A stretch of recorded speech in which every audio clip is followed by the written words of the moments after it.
সাবির দোহাই, আমি তো পা ধরতেছি, প্লিজ প্লিজ প্লিজ সাবির।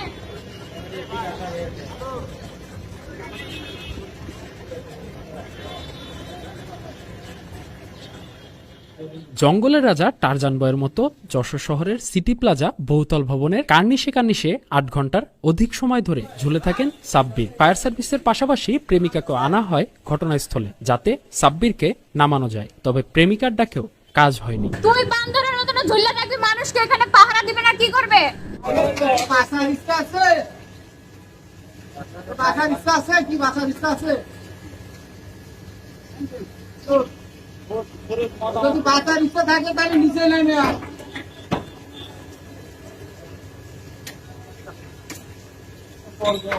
নেমে আয় না, প্লিজ সাবির।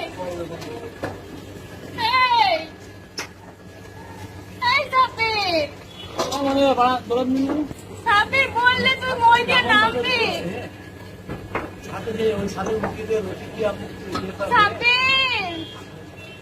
তুই আমাকে বলতিস, সাবির তুই আমাকে বলতিস মই দিয়ে নামবি।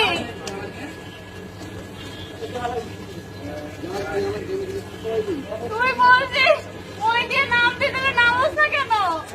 যশোর পলিটেকনিক কলেজের কয়েকজন শিক্ষার্থী জানান, চুয়াডাঙ্গা জীবননগরের ছেলে সাব্বিরকে পলিটেকনিক ইনস্টিটিউট হল থেকে ফোন ও টাকা পয়সা চুরির দায়ে শিক্ষার্থীরা তাকে আটক করে। পরে ওই যুবক যশোর MM কলেজে দর্শন বিভাগে পড়ুয়া তার সেই প্রেমিকাকে ফোন দিলে ওই প্রেমিকা পুলিশকে জানায়। মধ্যরাতে পুলিশ যশোর পলিটেকনিক ইনস্টিটিউটে গিয়ে সাব্বিরকে আটক করে থানায় নিয়ে আসে।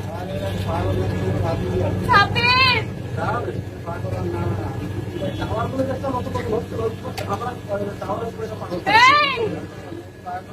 পরে থানায় প্রতিশোধ করার পরে উনি বললো সকালে ওর গার্জেন আসবে, তারপরে হয়তো ওকে ছাড়বে, এরকম একটা গার্জেন বলে বলছে। তারপরে আমরা চলে গেছি বাসায়, মানে যে এখন সকালে পুলিশ কল দিয়ে বলতেছে যে এখানে আসেন, এখানে নিয়ে আসেন। মানে কি কারণে ধরছে? ধরছে না, ওই যে নিয়ে আসছে ওইখান থেকে। আমি পুলিশকে বলছিলাম যে ওকে ওখানে ধরে রাখছে, আটকে রাখছে। আমাকে কল দেওয়া যেটা বলছে যে আমাকে মারধর করতেছে, এখানে আটকে রাখছে, আমাকে নিয়ে যায় এসে। পরে আমি পাঠাইলাম, পরে পুলিশ ওকে নিয়ে আসে। মানে কারা ধরে রাখছে? ওই যে ওর যে বন্ধুদের কাছে আসছে, জানি না। তুই বান্দরের মতো ঝুলে থাকবি, মানুষকে এখানে পাহারা দিবে না, কি করবে? কেউ কিচ্ছু বলবে না তোকে।